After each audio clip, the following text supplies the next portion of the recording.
पिछले एपिसोड में हमने देखा था कि बातियन के पास उसको मारने के लिए एक डेप्यूटी और मास्टर जी आ चुके थे। मास्टर जी थे वो यहाँ पर बातियन को पहचान लेते हैं कि ये तो वही इंसान है जिसने हमारी काफी बार हेल्प की है, तो वो बातियन को कुछ नहीं करते। बस यहाँ पर ये चेतावनी दे देते हैं कि जिस शन को तुमने मारा है उसके चाचा को पता चला ना तो वो कभी भी आ जाएगा तुमसे पंगा लेने के लिए, इसलिए थोड़ा सा सावधान रहना। जिस पर बातियन मान चुका था। साथ ही साथ उसको डेप्यूटी के ऊपर नजर रखने के बाद पता चलता है कि उसने इस सेट की एक डीन है उसको अपने कमरे के अंदर कैद करके रखा हुआ और उसको बहुत ज्यादा टॉर्चर कर रहा है किसी मोरोंग नाम के बंदे के बारे में बताने के लिए, और ना बताने पर वो उसको जान से मारने की धमकी भी दे रहा था। पर तब वहां पर बातियन पहुंच जाता है, जिसके बाद यहाँ से ये एपिसोड शुरू होता है। तो इस एपिसोड की शुरुआत में डेप्यूटी और बातियन के बीच में काफी जबरदस्त फाइट शुरू हो चुकी थी। वो दोनों अपनी पावर का इस्तेमाल करते हुए एक दूसरे के ऊपर अटैक करने की कोशिश कर रहे होते हैं। डेप्यूटी कहता है कि तू बच्चे आज यहाँ पर बचेगा नहीं, मैं तेरी जान ले लूंगा। वो एक से बढ़कर एक अटैक यहाँ पर बातियन के ऊपर करने की कोशिश करता है, लेकिन बातियन तो उसकी वाट लगाया जा रहा था। वो उसको बहुत मारता है, मार मार कर उसने उस डेप्यूटी की हालत खराब कर दी थी। वो डेप्यूटी यहाँ पर बातियन के अटैक को रोकने की कोशिश कर रहा था, लेकिन कोई फायदा नहीं होता। बातियन के जितने भी अटैक थे वो यहाँ पर उस डेप्यूटी को लगते जा रहे थे, जिस वजह से डेप्यूटी अपना होशो हवाश खोने लग गया था। वो कहता है कि मुझे यकीन ही नहीं होता कि आखिर ये बच्चा इतना ज्यादा स्ट्रॉन्ग कैसे हो सकता है, आखिर इसके पास किस तरह की कल्टीवेशन है जो ये मेरे सारे अटैक को डिस्ट्रॉय कर रहा है। वो यहाँ पर किसी तरह के ब्लेड्स वगैरह का इस्तेमाल करता है और उन सारे के सारे ब्लेड को सीधा बातियन की तरफ ही भेज देता है, जिन ब्लेड के अंदर से अजीब से पावरफुल बर्ड्स बाहर निकल कर आने लग गए थे। वो सभी बर्ड्स यहाँ पर बातियन को घेर लेते हैं और उसके ऊपर हमला करते हुए उसकी जान लेने की कोशिश करते हैं, लेकिन बातियन को इससे कोई फर्क नहीं पड़ता। वो बिंदास वहां पर खड़ा था और अपनी पावर को वो एक्टिवेट करना शुरू कर देता है। जैसे उसने अपनी पावर को एक्टिवेट किया था, उसकी पाम टेक्निक उन बर्ड्स को एक ही हाथ में पकड़ती है और ऐसा दबाती है कि वो बर्ड्स यहाँ पर टूट कर खत्म हो चुके थे। पाम टेक्निक ने यहाँ पर बर्ड्स का तो चूरा बना दिया एकदम। डेप्यूटी बस यहाँ पर बातियन की पावर को देख देख कर पगलाए जा रहा था कि ये क्या हो गया, मेरा इतना खतरनाक वाला अटैक भी यहाँ पर कुछ नहीं कर पाया, मेरा एक भी अटैक इसके ऊपर असर क्यों नहीं कर रहा है। बातियन वापस यहाँ पर डेप्यूटी के पास आकर उस पे पंचों की बारिश कर देता है। वो उसको इतना पंच मारता है कि उसकी हालत खराब हो चुकी थी। वो जो कियान होती है वो यहाँ पर बातियन से कहने लग जाती है कि इसको ना जितना जल्दी हो सकता है उतना जल्दी मारो, क्योंकि किसी भी टाइम अपने बॉडी के अंदर से अपनी इविल स्पिरिट को एक्टिवेट कर लेगा, और जब इसने अपनी इविल स्पिरिट को एक्टिवेट किया ना तो इसे हराना बहुत ज्यादा मुश्किल हो जाएगा, तो उससे पहले ही इसकी तुम जान ले लो। बातियन यहाँ पर जैसे ही उस डेप्यूटी को मारने वाला था कि तब तक थोड़ी सी देर हो जाती है और उस डेप्यूटी ने अपनी इविल स्पिरिट को एक्टिवेट कर लिया था, जिस वजह से वो बहुत ही ज्यादा भयंकर और काफी ज्यादा खतरनाक नजर आ रहा होता है, मानो कि वो पहले से कहीं गुना ज्यादा पावरफुल बन गया। ये देखकर बातियन भी हैरान रह चुका था कि आखिर ये इतना अजीब सा कैसे बन गया, मानो ये किसी इविल ने इसके ऊपर अपना पोजीशन हासिल कर लिया है। वो डेप्यूटी यहाँ पर पजेस होने के बाद इविल पावर से बातियन से कहने लग जाता है कि तू अब नहीं बचेगा, अब मैं अपनी सारी भड़ास तुझ पर उतार दूंगा, ऐसी मौत मारूंगा मैं तुझे कि जिसके बारे में तू सोच भी नहीं सकता। वो अपनी कुल्हाड़ी लिए सीधा बातियन से भिड़ जाता है ताकि वो बातियन की जान ले सके। एक से बढ़कर एक अटैक वो यहाँ पर बातियन के ऊपर करता जाता, जहाँ पहले उसके अटैक थोड़े से कमजोर लग रहे थे, लेकिन इविल स्पिरिट से समन होने के बाद वो यहाँ पर पहले से ज्यादा स्ट्रॉन्ग हो चुका था। इस वजह से वो बहुत खतरनाक अटैक करता है बातियन के ऊपर, लेकिन बातियन भी कमजोर नहीं, वो भी अपनी पावर की मदद से उसके सभी अटैक को डिस्ट्रॉय कर रहा था।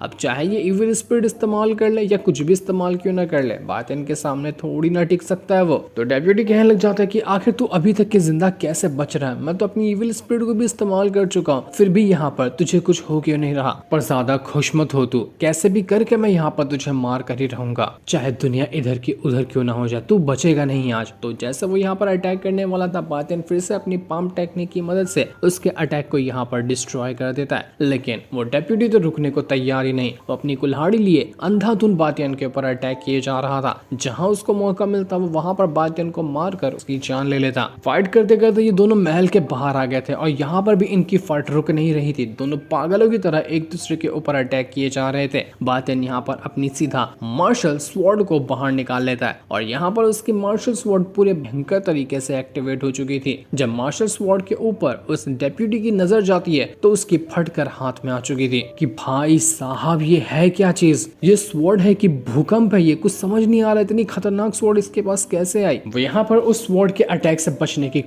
कोशिश कर रहा था, लेकिन कोई खास फायदा नहीं होता। बायतन अपनी स्वॉर्ड लिए सीधा देकर मारता है उस डेप्यूटी को, जिस वजह से डेप्यूटी सीधा वापस से महल की छत तोड़कर वापस अंदर जाकर गिर चुका था, जिस वजह से उसकी हालत बुरी तरह से खराब हो जाती है। बायतन यहाँ पर दोबारा से उस डेप्यूटी के ऊपर हमला करने की कोशिश करता है, लेकिन डेप्यूटी उससे कहता है कि देख मुझे जाने दे, मैं कुछ नहीं करूंगा यहाँ पर, बस तू मेरी जान बख्श देती, जो बोलेगा मैं वो करने को तैयार हूँ। तो बायतन कहता है कि सबसे पहले तो तू यहाँ पर इस कियान को छोड़, जिसको तूने यहाँ पर कैद करके रखा है अपनी पावर की मदद से। तो ये सुनकर वो जो डेप्यूटी था वो यहाँ पर अपनी पावर का इस्तेमाल करते हुए कियान के ऊपर जो उसने फॉर्मेशन वाला लॉक लगाया था उसको तोड़ देता है, जिस वजह से वो जो कियान थी वो यहाँ पर अब आजाद हो चुकी थी। बायतन उस डेप्यूटी से पूछता है कि बता तू है कौन, तेरी आइडेंटिटी है क्या। तो वो डेप्यूटी कहता है कि मैं फायर स्पिरिट हॉल का ना एक जासूस हूँ जो इस सेट के अंदर आकर छुपा हुआ था। मैं बस मूरों की जानकारी निकालने के लिए इस सेट में एक जासूस की तरह रह रहा था, इससे ज्यादा बड़ा मेरा कोई अपराध नहीं है,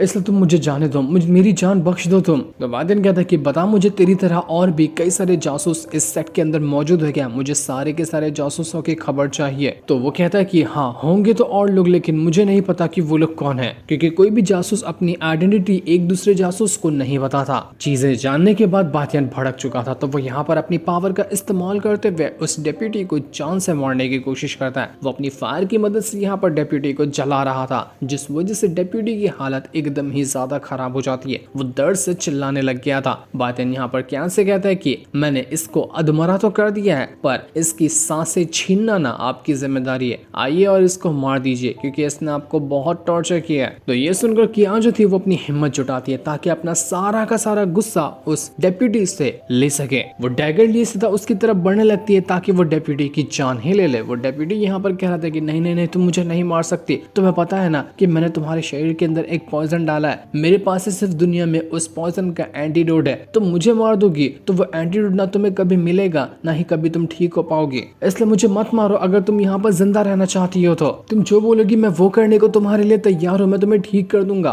पर वो जो कियान थी वो सुनने को तैयार नहीं, वो डैगर सीधा घुसेड़ देती है उस डेप्यूटी के सीने के आर पार, जिस वजह से डेप्यूटी बड़ी भयंकर मौत वहां पर मर चुका था। उसका तो यहाँ पर खेल एकदम ही खत्म हो गया। लेकिन मरते साथ ही यहाँ पर पॉइजन का जो असर होता है वो यहाँ पर बड़ा भयंकर तरीके से दिखाना शुरू कर चुका था, जिस वजह से कियान की हालत खराब होने लग जाती है। बायतन अपनी पावर की मदद से पॉइजन के असर को कम करने की कोशिश कर रहा था ताकि उस कियान को बचाया जा सके। वो अपने पास से एक पिल निकालता है और लिंगर से कहता है कि लिंगर जरा इस पिल की पावर को बढ़ाओ और इसे ऐसा बना दो कि ये कोई भी पॉइजन ठीक कर सके। तो लिंगर अपनी पावर का इस्तेमाल करते हुए उस पिल को पावर को बढ़ाने की कोशिश करती है ताकि वो कियान का जो पॉइजन है उसको पूरी तरह से खत्म कर सके। थोड़ी देर के अंदर वो मामूली सी पिल बहुत ज्यादा खतरनाक एक एंटीडोट में बदल चुकी थी जो दुनिया के हर पॉइजन को खत्म कर सकता है। तो बायतन यहाँ पर आता है, अब वो पिल को सीधा खिला देता है उस कियान को, जिस वजह से जितना भी पॉइजन का असर था उसके अंदर वो असर यहाँ पर खत्म होने लग गया था और कियान यहाँ पर होश में आने लग जाती है। उसकी हालत में बहुत सुधार आया था, जो देखकर कियान एकदम ही ज्यादा खुश। वो यहाँ पर बायतन का शुक्रिया कर रही होती कि मैं तो तुम्हारा नाम तक नहीं जानती, पहली बार तुम्हें मैंने देखा है और तुमने यहाँ पर आकर मेरी कितनी ज्यादा हेल्प की। बायतन उससे उसी फायर स्पिरिट हॉल के बारे में पूछता है, तो वो बताती है कि फायर स्पिरिट हॉल जो है ना, वो लोग पूरी की पूरी इंपीरियल सिटी का जो नंबर 1 और सबसे ज्यादा पावरफुल एल्केमिस्ट मूरोंग है उसको मारने की प्लानिंग में है ताकि उसको मार दिया जाए। लेकिन मूरोंग बहुत अच्छा इंसान है, इसलिए सभी उसे प्रोटेक्ट करना चाहते हैं। तभी मैंने डेप्यूटी को उस मूरोंग की लोकेशन नहीं बताई।